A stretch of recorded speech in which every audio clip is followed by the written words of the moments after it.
السلام علیکم ورحمۃ اللہ وبرکاتہ۔ اعوذ باللہ من الشیطان الرجیم وبہ نستعین وصلی اللہ علی سیدنا محمد وآلہ الطاہرین، اما بعد فقد قال اللہ تبارک وتعالی فی محکم کتابہ ومتقن خطابہ وقولہ الحق وهو اصدق الصادقین، یا ایھا الذین آمنوا کونوا اتقوا اللہ وکونوا مع الصادقین۔ درود بھیج دیجیے گا محمد و آل محمد۔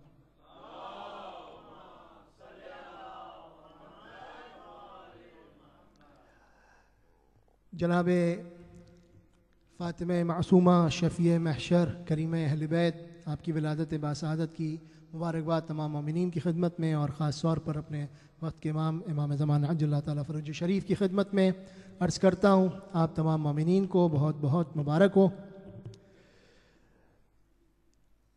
جناب سیدہ فاطمہ سلام اللہ علیہا کے جشن ولادت کے موقع پر ظاہر ہے کہ میرا جو دستور رہا اس عرصے میں جب آپ حضرات بہرحال واقف ہیں کہ میں کچھ نکات عرض کرتا ہوں ہر اس مناسبت سے، جب بھی کوئی جشن کی مناسبت ہوتی ہے یا کوئی مجلس کی مناسبت ہوتی ہے، تو آج کی شب بھی ہم کچھ نکات آپ کی خدمت میں عرض کریں گے جناب معصومہ سلام اللہ علیہا کے تعلق سے۔ ایک نکتہ جو بہت اہم ہے وہ یہ کہ ہمیں، اور یہ بہت یعنی قابل تأسف بھی ہے، اور گویا اس کے اوپر ہمیں کام بھی کرنے کی ضرورت ہے۔ اگر آپ سیرت کو بطور سیرت اگر دیکھنا چاہیں تو خاص طور پہ 8ویں امام، 7ویں امام، 9ویں امام، ایون تمام 14 معصومین کے حوالے سے آپ کے پاس سیرت میں بہت ڈیٹیل واقعات نہیں ہیں۔ یعنی اگر یہ ایک سوال ہے ہر محب اہل بیت سے، چونکہ دیکھیں آج کی دنیا، ہر نسل کی ذمہ داری یہ ہوتی ہے کہ وہ اس دور کے لحاظ سے اس امانت کو آگے پہنچائے۔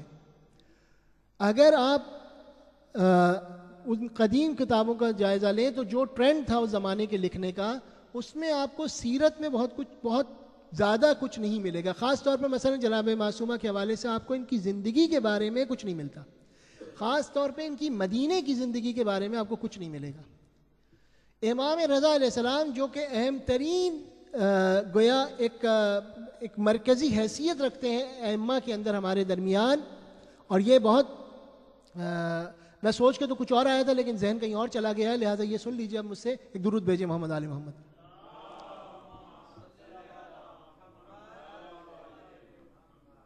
یعنی شیعہ اثنا عشری شیعوں کے اندر امام رضا علیہ السلام کی جو حیثیت ہے وہ اساسی ہے۔ یعنی یہاں تمام جو فرق کا اختلاف ہے شیعت کے اندر، اگر آپ اس کو غور کریں تو کہیں 3 اماموں کے بعد علیحدگی ہو گئی ہے، کہیں 6 اماموں کے بعد علیحدگی ہو گئی ہے، کہیں جو ہے وہ 7 اماموں کے بعد علیحدگی ہو گئی ہے، لیکن جو شخص امام رضا علیہ السلام تک آ جاتا ہے اور آپ کی ولایت کے اندر آ جاتا ہے، تبھی مولا نے یہ بات نشاپور میں فرمائی تھی کہ کلمۃ لا الہ الا اللہ حسنی فمن دخلها حسنی امن من عذابی بشرطها و شروطها وانا من شروطها، کہ ولایت الہی کی شرط امام ہے، اور وہ امامت امام رضا علیہ السلام ہے۔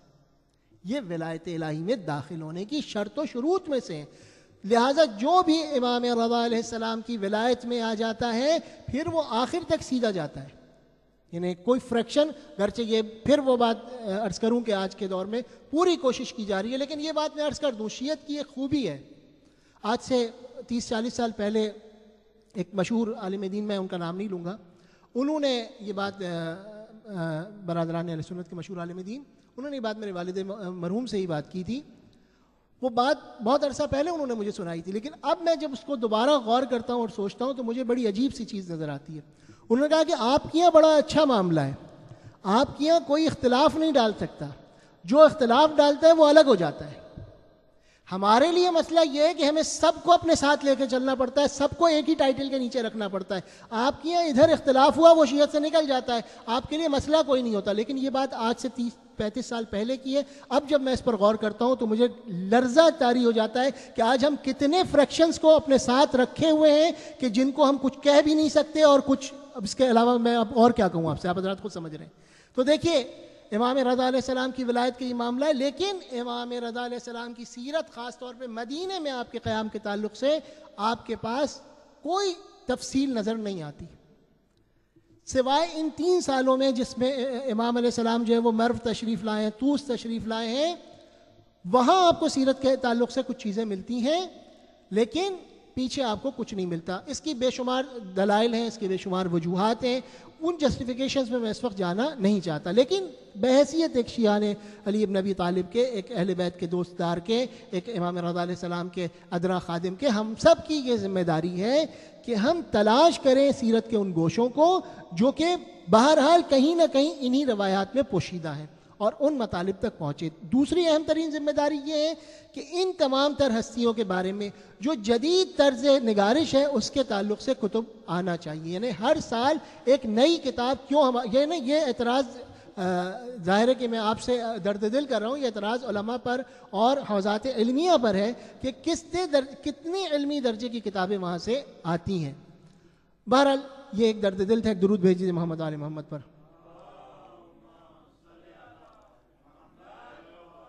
اچھا، اب اگر ہم جناب فاطمہ معصومہ کی سیرت کا جائزہ لینا چاہیں تو یہاں پر بھی یہی معاملہ ہے کہ ہمیں ان کے رہن سہن کے بارے میں بہت زیادہ معلومات نہیں ہے، لیکن 2 چیزیں بہت اہم ہمارے سامنے موجود ہیں اور جو کافی ہیں ہمارے لیے جناب سیدہ معصومہ سلام اللہ علیہ کی زندگی کو سمجھنے کے لیے، ان کی شخصیت کو سمجھنے کے لیے، ان کے مقام و منزلت اور مرتبے کو سمجھنے کے لیے۔ ایک تو وہ روایات کے جو خود جناب سیدہ فاطمہ سلام اللہ علیہ نے روایت فرمائی ہیں، وہ ایک پورا چیپٹر ہے اور اس میں بعض روایات ایسی ہیں کہ جو جناب فاطمہ نے اپنے گویا چونکہ فاطمہ بنت موسیٰ بن جعفر ہیں، انہوں نے وہ روایت کی ہے فاطمہ بنت امام جعفر صادق سے، انہوں نے روایت کی ہے فاطمہ بنت محمد باقر سے، انہوں نے روایت کی ہے فاطمہ بنت علی بن الحسین سے، انہوں نے روایت کی ہے فاطمہ بنت الحسین سے، وہاں سے پھر جناب سیدہ سلام اللہ علیہ سے۔ تو یہ فواتم کا پورا ایک سلسلہ روایت ہے جو ہماری کے بہت اہمیت رکھتا ہے، اور یہی فواتم جس فاطمہ کی جمع فواتم ہے اہل بیت علیہ السلام کی یہاں جہاں یعنی جس امام کی آپ دیکھیں اگر بیٹی ہے تو اس کا نام وہ فاطمہ ضرور رکھتے ہیں۔ خود امام موسیٰ بن جعفر علیہ السلام کے یعنی مختلف زوجات سے آپ کے 30 سے زائد فرزند ہیں اور آپ کی 4 بیٹیوں کا نام فاطمہ ہے۔ خود جناب فاطمہ ان کی 3 اور بہنیں ہیں جن کا نام بھی فاطمہ ہے، جو سب میں بڑی ہیں اللہم صلی اللہ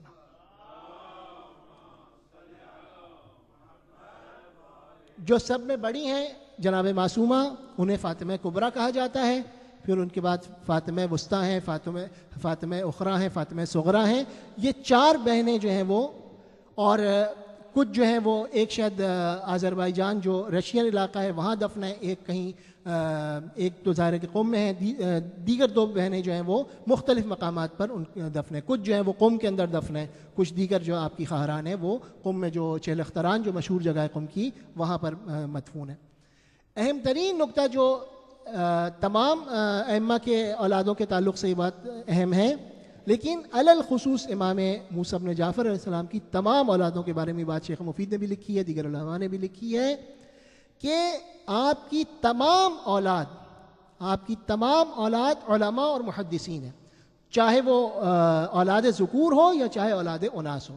خود جناب سیدہ فاطمہ کی مثال میں نے آپ کی خدمت میں دی، یہ محدثہ بھی ہیں، آپ اپنے دور کی حدیث کی روایت کرنے والی خواتین میں سے ہیں، علماء اور فقہاء میں سے ہیں۔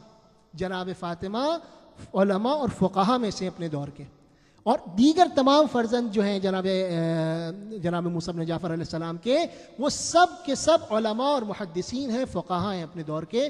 اور آپ حضرت کے ایک بھائی شیراز میں ہیں محمد ابن موسیٰ، احمد ابن موسیٰ، اس کے علاوہ بھی دیگر جو برادران ہیں امام رضا علیہ السلام کے، یہ سب کے سب جو ہیں وہ، اور ساری دنیا میں جو دین پھیلا ہے، اسلام کی جو روشنی پھیلی ہے وہ انہی امامزادوں کے ذریعے سے پھیلی ہے۔ تو یہ بات ایک تو خاص طور پر سادات کرام کو توجہ دینے کی ضرورت ہے کہ یہ سلسلہ نسب جو تھا یہ ایسا ذہبی سلسلہ نسب ہے اور رہے گا کہ جس کے اندر بنیادی حیثیت، چونکہ دین کے اندر بنیادی جو تفوق کی یا کسی برتری کی اگر کوئی علامت ہے وہ صرف دو ہی چیزوں میں، ایک وہ تقوی ہے جو ان جنرل تمام چیزوں کے اوپر برتری کو جو ہے وہ ثابت کرتا ہے، دوسرے علم ہے۔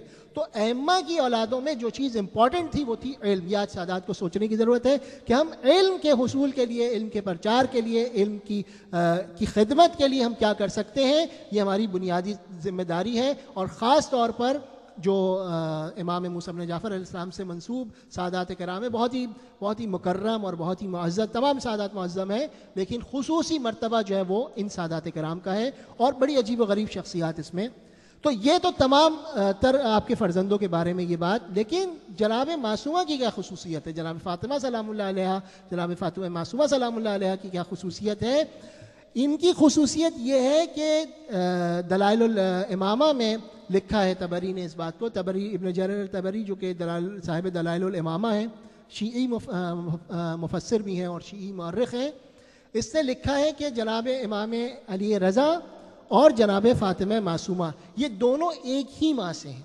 یہ بہت امپورٹنٹ ہے، چونکہ ایک ایسی ماں سے ہیں کہ جن کے بارے میں جو ہے وہ روایات کے اندر جو جملہ ملتا ہے کہ ارحام المطہرہ، چونکہ کسی معصوم کی ماں ہونا ایک بہت ہی اہم ترین جو ہے وہ فضیلت ہے، اور یہ خاص خواتین ہوتی تھیں کہ جن کو اللہ تبارک و تعالیٰ خاص طور پر چنتا تھا، اور کسی خاص انداز میں پھر جو ہے یہ امام علیہ السلام تک پہنچتی تھیں، کہیں کبھی کنیزی کی صورت میں، کبھی کسی صورت میں۔ اور یہ جو جناب امام رضا علیہ السلام کی والدہ ماجدہ اور جناب فاطمہ سلام اللہ علیہ کی والدہ چونکہ مشترک ہیں یہ دونوں، باقی دیگر اولادیں جو ہیں وہ مختلف امہات سے ہیں، مختلف ان کی والدہ جو ہیں وہ مختلف ہیں، یعنی سب جو ہیں وہ ابوینی بھائی بہن تو ہیں، لیکن ایک ماں اور ایک باپ سے جو ہیں وہ یہ دونوں ہیں، باقی جو ہیں وہ دیگر جو ہیں وہ مختلف ہیں۔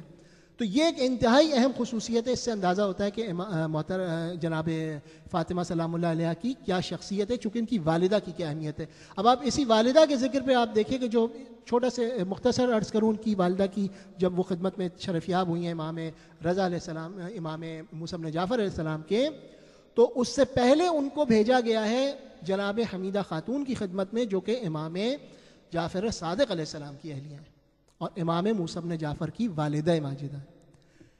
یعنی یہ خود فقہائے اہل بیت میں ایک بڑی فقیہہ خاتون گزری ہیں۔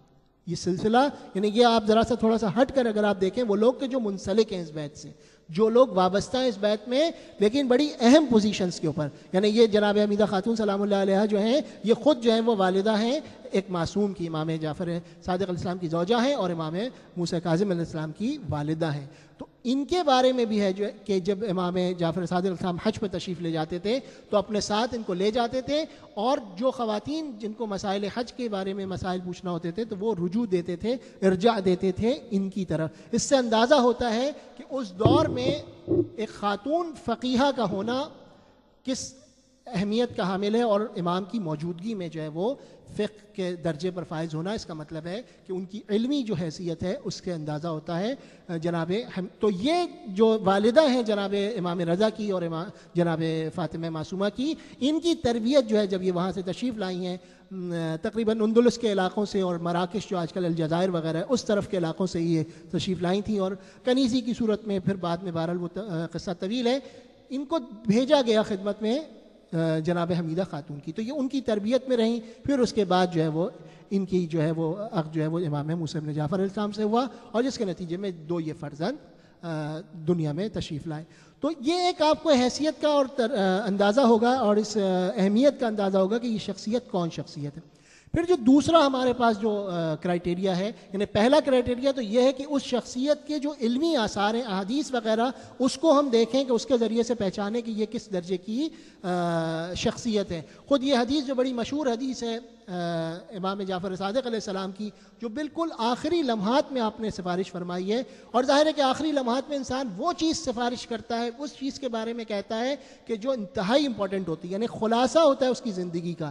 تو یہ حدیث جو بڑی مشہور حدیث ہے، لا تنال شفاعتی من استخف بالصلاۃ، کہ جو نماز کو اہمیت نہیں دیتا اس کو ہماری شفاعت نہیں پہنچ سکتی، یہ جناب حمیدہ خاتون نے اس کی روایت فرمائی ہے، اور یہ ان سے جو ہے یہ روایت ہوئی ہے، چھٹے امام کی یہ حدیث۔ تو اس سے آپ کو اندازہ ہوتا ہے علمی شخصیت شخصیت کے بارے میں کہ کس طریقے سے وہ لوگ حدیث کو روایت فرمایا کرتے تھے.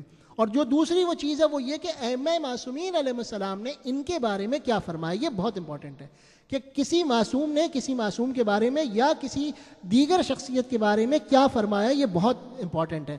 تو اب اگر آپ دیکھیں جناب معصوم قم کے تعلق سے کہ اہل بیت علیہ السلام ان کے بارے میں کیا فرماتے ہیں, تو اہم ترین جو روایت آپ کے سامنے ہے اور اہم ترین جو بات ہے وہ بہت امپورٹنٹ ہے اور اس سے اندازہ ہوتا ہے. میں اس بحث میں نہیں پڑھنا چاہتا چونکہ ڈائریکٹ نص سے معصوم موجود ہے امام رضا علیہ السلام کی کہ منظار المعصومہ کا منظارنی, جس نے معصوم قوم کی زیارت کی اس نے میری زیارت کی. تو اب اس کے بعد کہ معصومہ کے کیا درجات ہیں اور معصوم کے کیا درجات ہیں وہ بحث ہم نہیں کر, ہمارے یعنی گویا ہم پر زیب نہیں دیتا کہ ہم ان بحثوں کے اندر پڑھیں.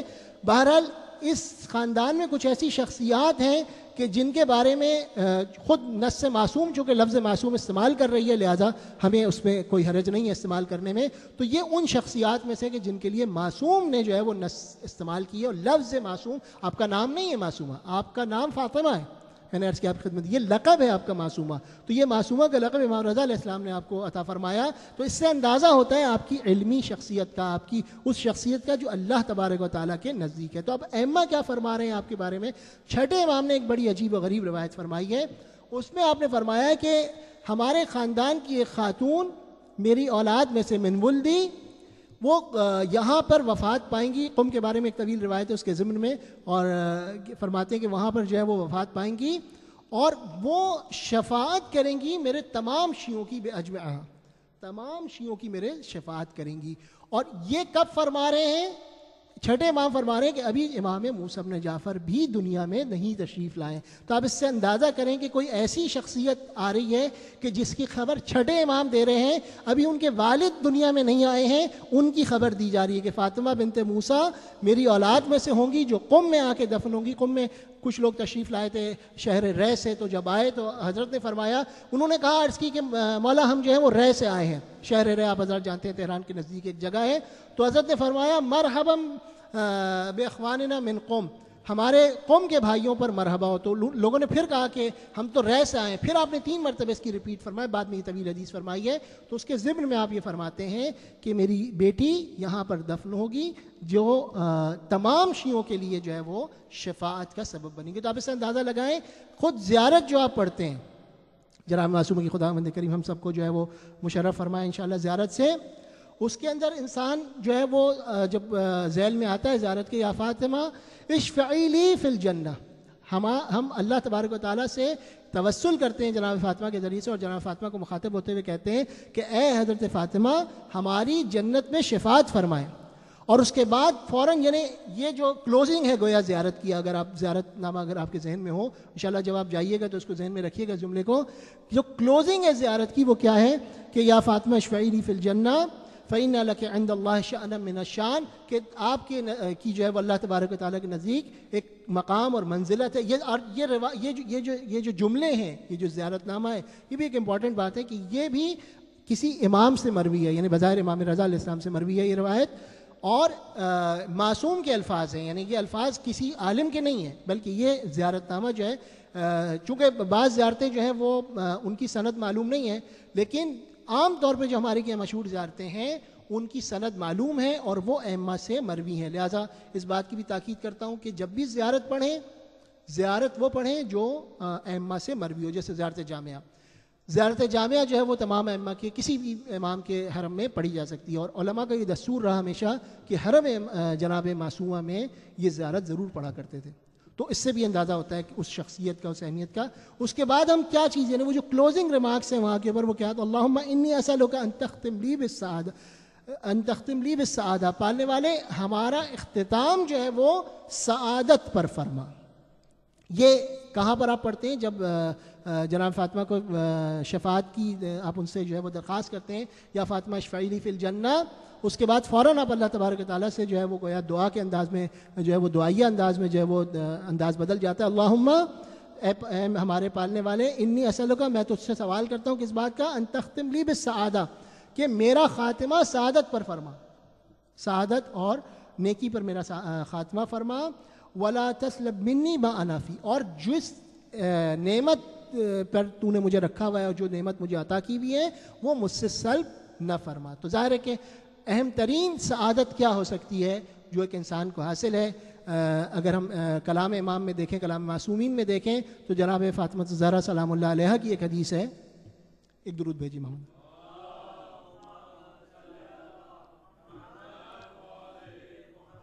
کہتے ہیں کہ السعید کل السعید, کہ سعید اور سعادت مند حقیقی معنوں میں سعادت مند کون ہے؟ من احب علی, جو کہ امیر المومنین علی ابن ابی طالب کو دوست رکھے, ان کی زندگی میں بھی اور ان کے بعد بھی.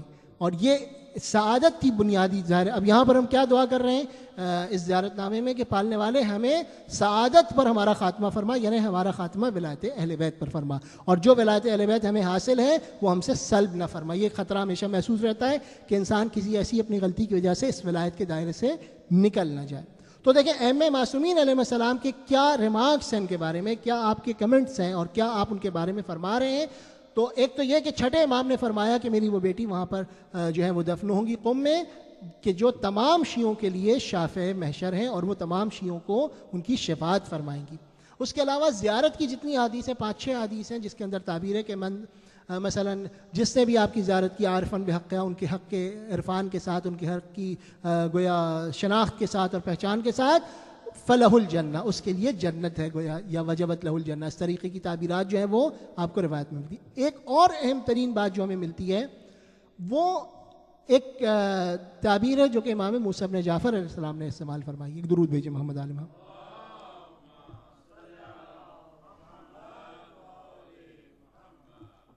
آپ نے ایک جملہ فرمایا ہے اور وہ جملہ کیا ہے؟ وہ ہے فداہا ابوہا, یعنی باپ آپ پر قربان ہو جائے. یہ عجیب و غریب جملہ ہے. یہ آپ کو صرف 3-4 جگہ پر ملتا ہے اور کہیں نہیں ملتا. یہ جملہ بہت ہی, چونکہ ائمہ معصومین علیہ السلام اپنے جو الفاظ کا استعمال ہے وہ بہت ناپ تول کر فرماتے تھے. یہ جملہ یا تو پیغمبر اسلام ہمیں استعمال کرتے ہوئے نظر آتے ہیں جناب سیدہ کے لیے, یا امام حسین علیہ السلام جو ہے وہ جناب عباس کے لیے استعمال کرتے نظر آتے ہیں, یا اخی ارکب بنفسی ارکب, کہ میری جان تجھ پر قربان ہو جائے, آپ سوار ہوں اور جائیں. وہ جب 9 محرم کا جو سلسلہ ہے کہ جب وہ جاتے ہیں دشمن پہ حملہ کرنے کے لیے, ان کو پہلی مرتبہ بھیجتے ہیں ان کی اصلاح کے لیے اور ان کے پیغام رسانی کے لیے, تو اس وقت کہتے ہیں آپ نے جو ہے وہ یہ جملہ استعمال کیا ہے. یہ جملہ جو ہے وہ کہ معصوم کسی دوسرے کے لیے استعمال کرے فداہا ابوہا, اور یہ کس موقع پر استعمال کیا ہے کہ جس وقت حضرت جو ہے ایک سفر پر تھے اور مدینے میں جو ہے وہ کچھ لوگ تشریف لائے, حاضر ہوئے اور بیت امامت پر حاضر ہوئے, اور اس کے بعد ان کے کچھ سوالات تھے اور وہ علمی سوالات تھے. میں نے عرض کیا کہ علم کا اس خاندان سے جو تعلق ہے وہ علمی سوالات انہوں نے بھیجے امام کے گھر پہ, اور وہ رک نہیں سکتے تھے, یعنی انہیں فوراً واپس جانا تھا. بعض کاروان ایسے ہوتے ہیں کہ جو آتے ہیں صبح سے شام تک وہاں پر ہیں, ان کو فوراً واپس جانا ہوتا ہے اور وہ رک نہیں سکتے ہیں. ظاہر ہے ہر آدمی کی اپنی مصروفیت ہوتی ہے, وہ انتظار نہیں کر سکتے تھے, لہٰذا انہوں نے وہ سوال بھیجے, اور جناب معصومہ نے جو کہ اس وقت کمسن ہیں, انہوں نے ان خطوط کا جواب تحریر فرمایا اور وہ جواب ان کو دے دیا, اور وہ لوگ خوشی خوشی چلے گئے. یعنی آپ اس سے اندازہ کریں کہ ان کے شیعوں کو بھی اس بات کا اطمینان تھا کہ اس بیت سے جو کچھ آئے گا, جس نے بھی دیا ہے, اگر اس بیت سے آیا ہے تو چونکہ اس گھر میں ایسا کوئی نہیں ہو سکتا کہ جو بغیر اجازت صاحب بیت کی اجازت کے کچھ لکھ کے دے دے, لہٰذا جو کچھ لکھ کے دیا ہے وہ بہت خوش ہو کے چلے. اور اس کے بعد جب مدینے کے باہر پہنچے تو ایک ایسے مقام پر جہاں پر امام علیہ السلام سے ان کی ملاقات ہوتی ہے, امام علیہ السلام کو پیش کرتے ہیں, وہ خط پڑھتے ہیں, اس کے بعد جوابات کو دیکھتے ہیں, اور اس کے بعد یہ جملہ دیتے ہیں. یہ کسی فرط محبت میں نہیں ہے بلکہ اس حیثیت کا اظہار ہے کہ فداہا ابوہا, کہ باپ جو ہے تجھ پر قربان ہو جائے. تو یہ کس صورت میں؟ جب وہ دیکھتے ہیں ان کے ان علمی جوابات کو کہ جو جناب معصومہ سلام اللہ علیہ نے دیے تھے اور ان کو تحریر فرمائے تھے. تو اس سے آپ کو دیکھیں اندازہ ہوتا ہے ہمیں کہ یہ کس طرح کی شخصیت ہیں.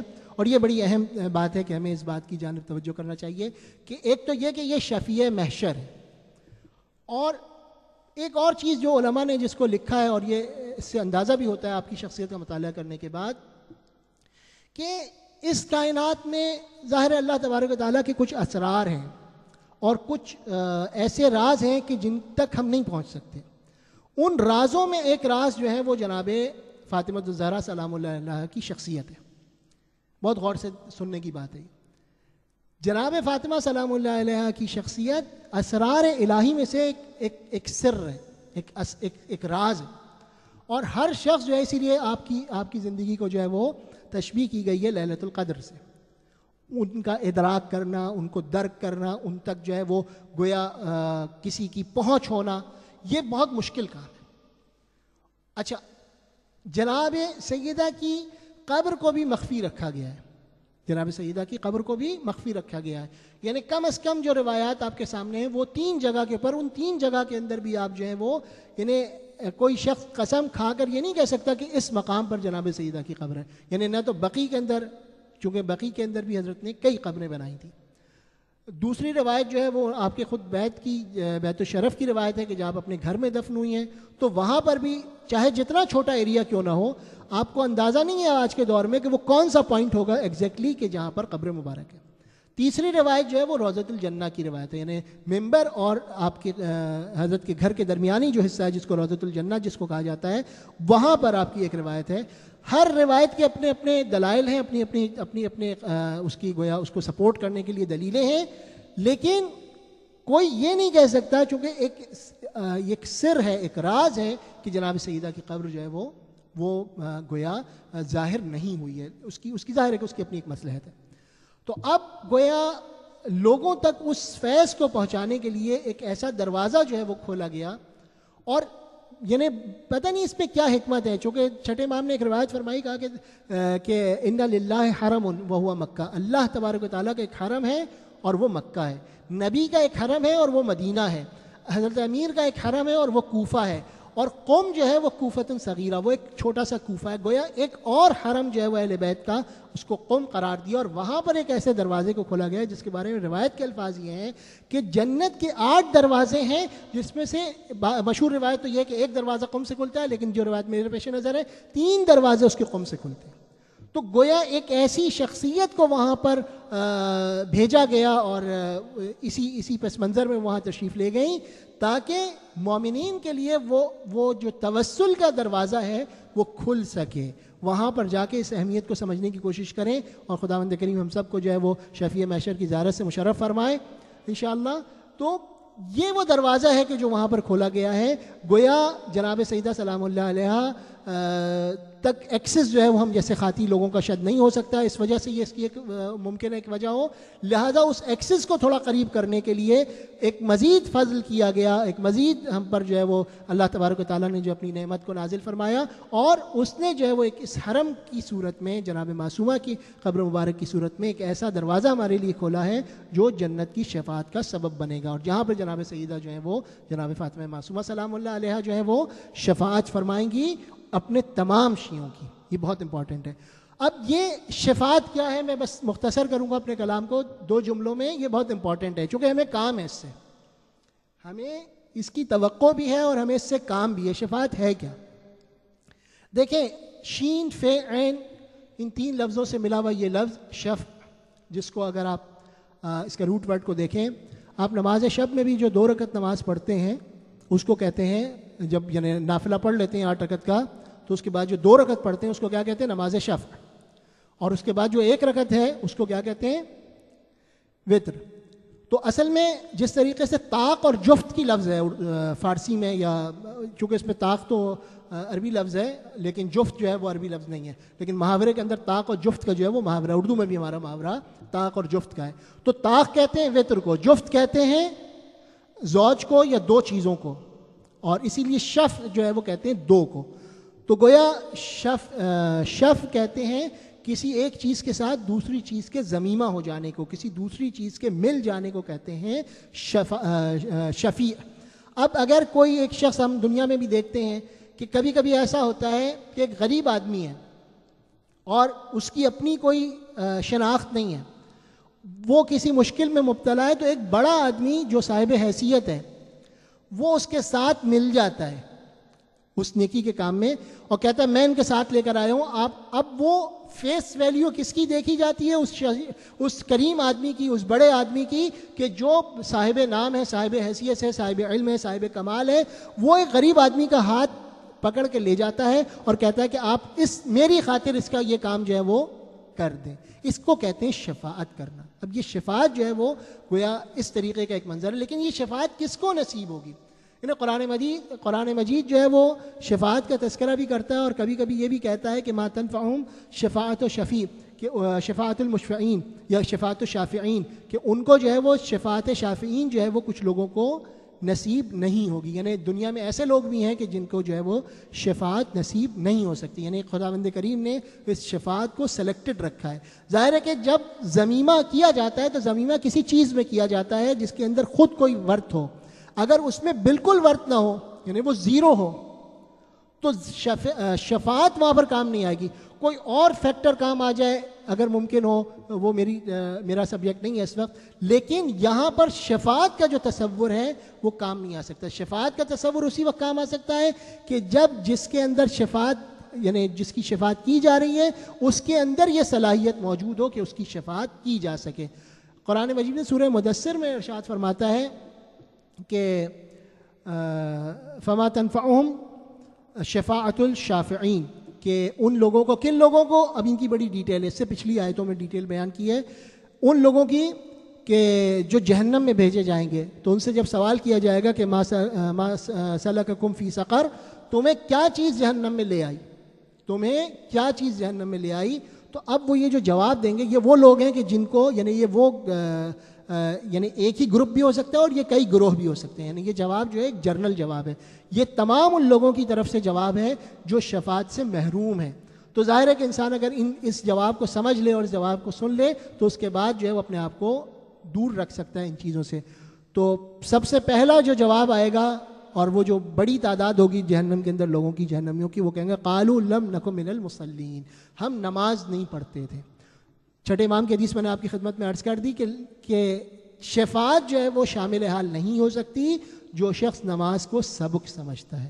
تو یہ بہت امپورٹنٹ بات ہے. قرآن مجید کیا کہہ رہا ہے کہ جب پوچھا جائے گا اہل جہنم سے کہ تمہیں کون سی چیز جہنم میں لے گئی, تو وہ عرض کریں گے, اس وقت جو ہے وہ کہیں گے کہ لم نکو من المصلین, ہم نماز نہیں پڑھتے تھے, نمازیوں میں سے نہیں تھے.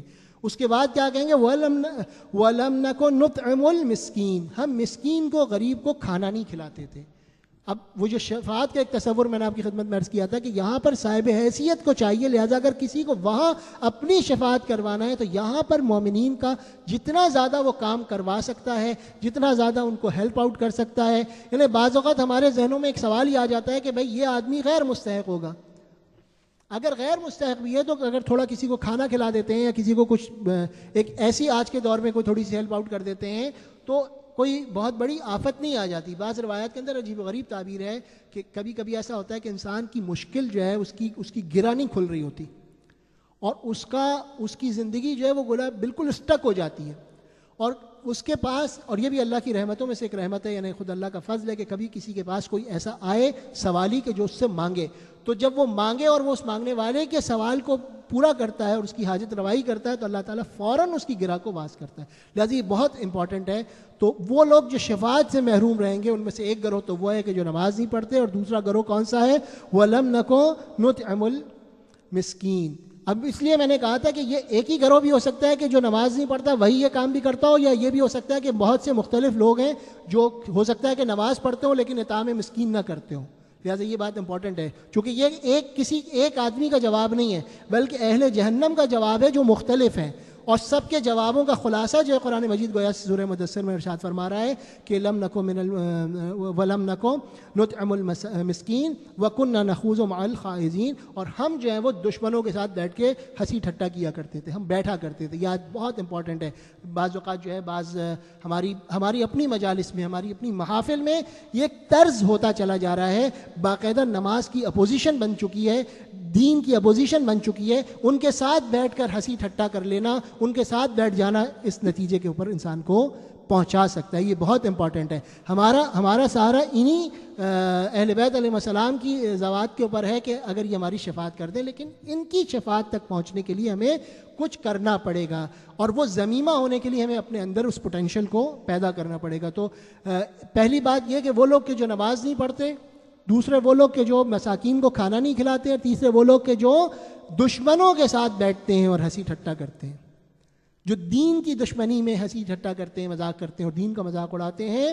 اور اس کے بعد وَكُنَّا نُكَذِّبُ بِيَوْمِ الدِّينِ, ہم جو ہیں وہ آخرت کے اوپر ایمان نہیں رکھتے تھے. اب آخرت کے اوپر ایمان رکھنے کا مطلب یہ نہیں ہے کہ وہ کہ جو اپنی زبان سے کہتے ہوں کہ ہم کسی خدا کو نہیں مانتے, ہم آخرت کو نہیں مانتے. نہیں, ممکن ہے ایک آدمی چیخیں مار مار کے گویا اعلان کر کر کے اپنے جو ہے وہ ایمان کا اور اپنے اسلام کا اعلان کرتا ہو, لیکن اس کے عمل میں ایک رتی بھر آخرت کے اوپر ایمان موجود نہ ہو. جھوٹ وہ بولتا ہے, دھوکہ وہ دیتا ہے, وعدہ خلافی وہ کرتا ہے, لہذا ایمان بالآخرت کہاں گیا؟ اس کا مطلب ہے کہ ایمان بالآخرت ممکن ہے وہ نمازیں لمبی لمبی پڑھتا ہو, دیگر تمام جو گویا شریعت کی چیزیں ہیں وہ پابندی کرتا ہو, لیکن جھوٹ بولتا ہو. اس کا مطلب اگر وہ جھوٹ بولتا ہے اس کا مطلب اس کو آخرت پہ یقین نہیں ہے. تو اس کے بعد کیا ہے وہ وَكُنَّا نُكَذِّبُ بِيَوْمِ الدِّينِ. تو یہ 4 گویا ایسی چیزیں ہیں جو انسان کو ولایت سے محروم کر دیتی ہیں. ایک مختصر سا جملہ روایت کا چونکہ اسی سے متصل ہو گیا ہے, امام رضا علیہ السلام کی روایت ہے انہیں اخبار الرضا کی. آپ درود بھیجیے محمد علی محمد پر.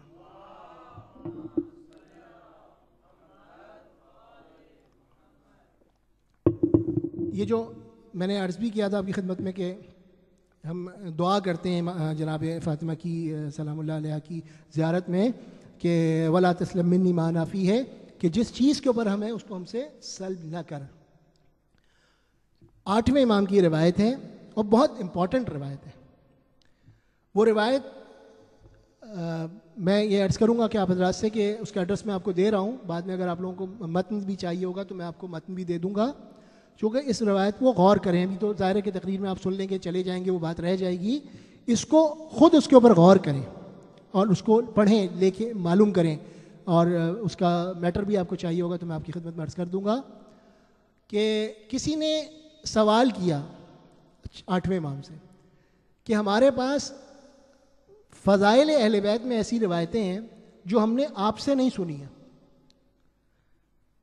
دیکھیں ہمارا بالکل گویا ایسا لگ رہا ہے کہ ہمارا دور جو ہے وہ بالکل ہے اور ہم جا کے ان سے پوچھ رہے ہیں. اس کا مطلب ہے کہ دور میں بہت سی چیزیں بدلی نہیں ہیں, ایسی چلی آ رہی ہیں, لیکن ہم نے اس کو جو ہے وہ توجہ نہیں کی ہے.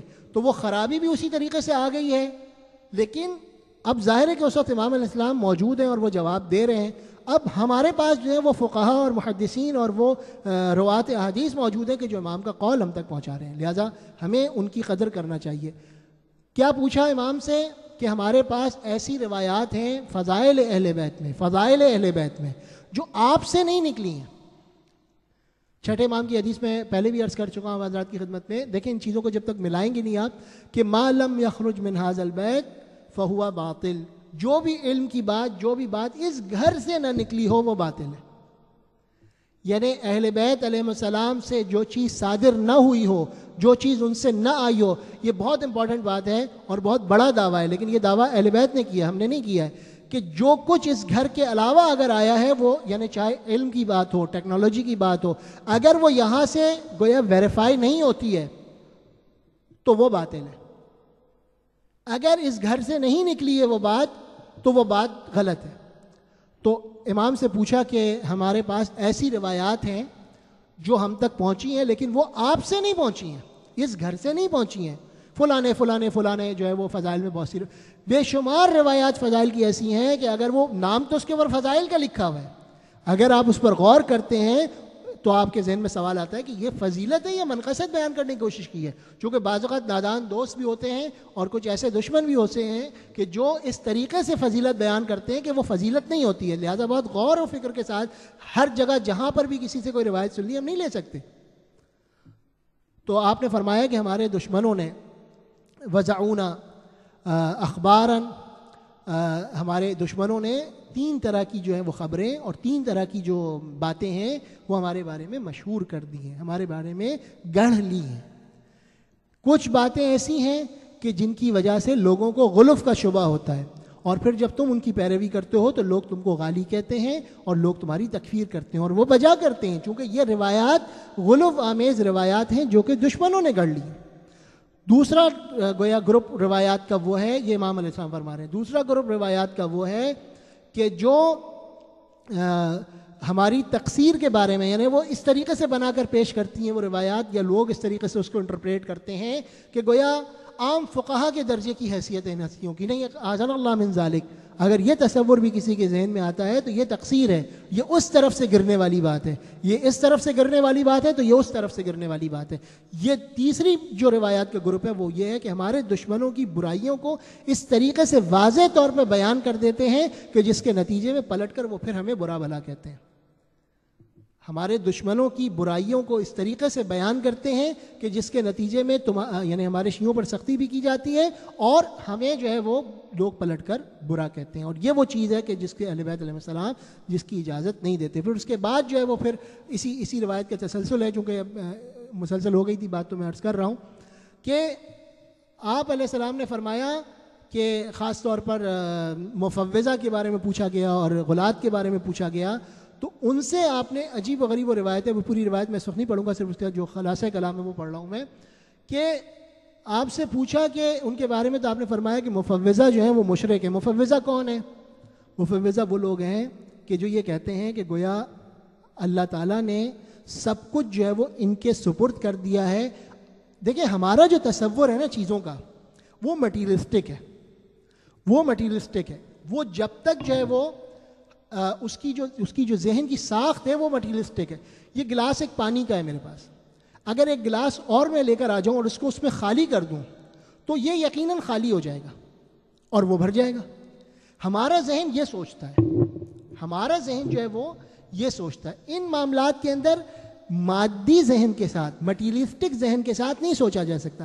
یعنی کسی کو اللہ تبارک و تعالیٰ اختیار دیتا ہے، اس کو یہ اختیار دیتا ہے کہ القیا فی جہنم کل کفار عنید، اے علی اور محمد اپنے تمام دشمنوں کو جہنم میں پھینک دو. تو یہ شرک نہیں ہے، یہ اللہ نے اختیار دیا ہے، یہ اللہ نے اختیار دیا ہے. لیکن اس اختیار کو یہ استعمال کیسے کرتے ہیں؟ ما یشاؤون الا ان یشاء اللہ، ما تشاؤون الا ان یشاء اللہ. یہ ان کی مشیت تابع ہے مشیت الہی کی، اور یہ وہی کرتے ہیں جو اللہ تبارک و تعالیٰ چاہتا ہے. لہٰذا یہاں پر کوئی تضاد یا کوئی ٹکراؤ کی کیفیت نہیں ہے. یہ بہت غور سے سمجھنے کی بات ہے. لہٰذا یہ تصور، مثلا یہ جملہ عام طور کے اوپر جو ہے وہ اکثر شعراء بعض اوقات نظم کر جاتے ہیں یا بعض اوقات جو ہے وہ پڑھ دیا جاتا ہے کہ مثلا امام حسین علیہ السلام نے جو کچھ ان کی بساط میں تھا وہ انہوں نے اللہ کے لیے پیش کر دیا، تو اللہ نے بھی اس کے بدلے میں تمام جنت. اب جنت کو کہاں سے مانگو گے؟ دیکھیں یہ جو تصور ہمارے کیا ہے کہ ایک گلاس بھر گیا ایک گلاس خالی ہو گیا، یہ ہمارا مادی تصور ہے. بہت چھوٹی سوچ ہے، یہ بہت چھوٹی سوچ ہے. ان معاملات کے اندر یہ سوچ اس طریقے سے نہیں ہم جو ہے وہ امپلیمنٹ اس کا کر سکتے ہیں. لہٰذا یہ تصور جو ہے اس کو کہتے ہیں تفویض، مفوضہ. اور آج کل ہمارے کیا الا ماشاء اللہ جو ہے ان عقائد کا جو ہے وہ پرچار کیا جا رہا ہے، اور بڑی شدید لعنت فرمائی ہے اہل بیت علیہ السلام نے ایسے لوگوں کے لیے. ان لوگوں کے شر سے بچنے کو کہا ہے. دوسرے ہیں غلات.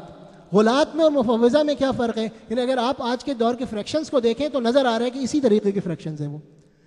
یعنی تقصیری آپ کو ایک طرف نظر آ رہے ہیں، غالی نظر آ رہے ہیں، مفوضہ نظر آ رہے ہیں. مفوضہ کے بارے میں نے عرض کر دیا کہ جو اس طرح کا کانسیپٹ رکھتے ہیں کہ گویا جو کچھ ہے وہ سپرد کر دیا ہے، اب ادھر جو ہے وہ کچھ نہیں ہے. یہ تصور حرام ہے، یہ تصور شرک ہے، یہ تصور جو ہے وہ اہل بیت علیہ السلام کو جھٹلانا ہے. دوسرا تصور کیا ہے؟ ان کی الوہیت کا تصور. یہ جو آج کل لفظ استعمال کرتے ہیں کہ ظہور کی لفظ استعمال کرتے ہیں، ولادت کی لفظ استعمال نہیں کرنا چاہتے، اس کی پیچھے بھی یہی کار فرما ہے، یہ عقائد کار فرما اس کے پیچھے. جو لفظ ولادت اور ظہور کے بارے میں بلا وجہ کی ہمارے کی ایک بحث چھیڑ دی گئی ہے، اس کی وجہ بھی یہی ہے. تو دیکھیں وہاں پر کیا ہے؟ الوہیت کا نظریہ پیغمبر اسلام کے لیے، مولا کائنات کے لیے، جناب سیدہ کے لیے، دیگر ہستیوں کے لیے الوہیت کا جو ہے وہ عقیدہ قائم کرنا، ان کو اللہ ماننا، ان کو رب ماننا، ان کو رازق ماننا. یہ تمام وہ چیزیں ہیں کہ جو کیا ہے؟ جو غلو ہے. تو امام علیہ السلام نے فرمایا کہ جو تفویض کرتا ہے، مفوضہ ہے، وہ مشرک ہے.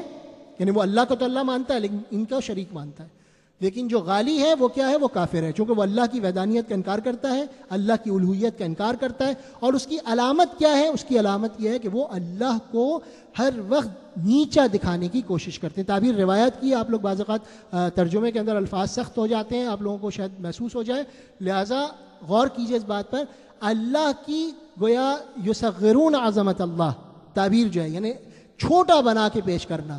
آپ دیکھیے کہ کس طریقے سے کمپیریزن جس وقت کیا جاتا ہے بعض ٹریبیون سے، بعض ممبروں سے، وہ اسی طریقے کا کمپیریزن ہوتا ہے جس کے اندر عظمت الہی کو گھٹایا جاتا ہے.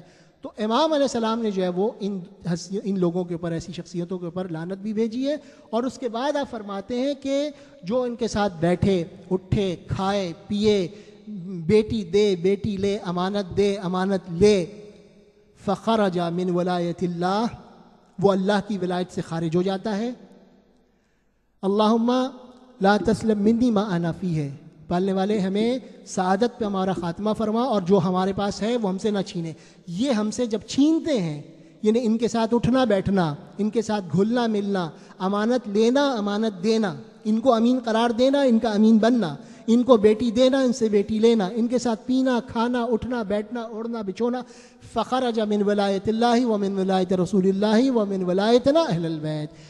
خلاصہ کلام کہ جو شخص بھی ایسے عقائد رکھنے والوں کے ساتھ میل ملت رکھتا ہے، وہ شخص جو ہے وہ اللہ کی ولایت سے خارج ہونے کا مطلب کیا ہے کہ انسان جو ہے وہ شیطان کی ولایت میں داخل ہو جائے. یعنی شیطان کی اپنی کوئی ولایت نہیں ہے، لیکن جب انسان جو ہے اس ولایت الہی سے اپنے آپ کو الگ کر لیتا ہے، ولایت الہی سے جو ہے وہ الگ ہو جاتا ہے اور اپنے آپ کو بریدہ کر لیتا ہے، اپنے آپ کو کاٹ لیتا ہے، تو نتیجہ کیا ہوتا ہے؟ شیطان اس کے اوپر مسلط ہو جائے. خرج من ولایت اللہ ومن ولایت رسول اللہ ومن ولایت اہل البیت، ولایت اہل بیت سے یہ شخص خارج ہو جاتا ہے. یہ وہ خطرہ ہے کہ جس کے بارے میں شافع محشر اور شفیع محشر کی بارگاہ میں انسان کھڑا ہوتا ہے اور اس کے بعد یہ دعا کرتا ہے، یا فاطمہ اشفعی لی فی الجنہ واللہم انی اسألک ان تختم لی بالسعادہ ولا تسلم منی ما انا فیہ. کہ پالنے والے جناب سیدہ فاطمہ معصومہ سلام اللہ علیہ کا واسطہ تجھے دیتے ہیں کہ ہماری شفاعت جنت میں فرمائے، اور تیری بارگاہ میں یہ دعا کرتے ہیں کہ پالنے والے جس سعادت پر اور جس حب اہل بیت علیہ السلام پہ ہمیں تو نے خلق فرمایا ہے وہ ہم سے چھننے نہ پائے. اسی دعا کے ساتھ میں اپنی گفتگو کو تمام کرتا ہوں. خداوند کریم ہمارے اس قلیل توسل کو قبول فرمائے، تمام مومنین جو پریشان حال ہیں ان کی پریشانیوں کو دور فرمائے، اور یہ توفیق عطا فرمائے کہ ہم صحیح معنوں میں سیرت معصومین علیہ السلام کو سمجھیں، اس پر عمل کریں اور اپنی زندگیوں کا جز بنائیں. اپنی اولاد کی نیک تربیت کرنے کی ہمیں توفیق عطا فرما. پالنے والے جو مومنین پریشان حال ہیں ان کی پریشانیوں کو دور فرما، جو مومنین جو زیارات کے مشتاق ہیں انہیں جو زیارات سے مشرف فرما، مقامات مقدسہ کی حفاظت فرما، خاص طور پہ اس حسینیہ کے بانیان خیر کی توفیقات میں اضافہ فرما، جو خدمت گزار ہیں اس حسینیہ کے ان کی توفیقات خیر میں اضافہ فرما، جو مومنین یہاں پر آتے ہیں اور اپنے حضور سے اور اپنے تشریف آوری سے اس حسینیہ کی خدمت گزاری کرتے ہیں اور رونق بخشتے ہیں، خداوند کریم ان کے قلوب کو محبت محمد آل محمد سے منور فرمائے. اور پالنے والے ہمیں اپنی اولاد کی سعادت مندی اور ترقی عطا فرما. پالنے والے تمام مومنین شان درکار جہاں جہاں بھی ان کی جان مال عزت آبرو کی حفاظت فرما. ہم سب کو اعوان و انصار امام زمانہ عجل اللہ تعالیٰ فرج شریف میں سے قرار دے. آپ حضرت کے ظہور میں تعجیل فرما.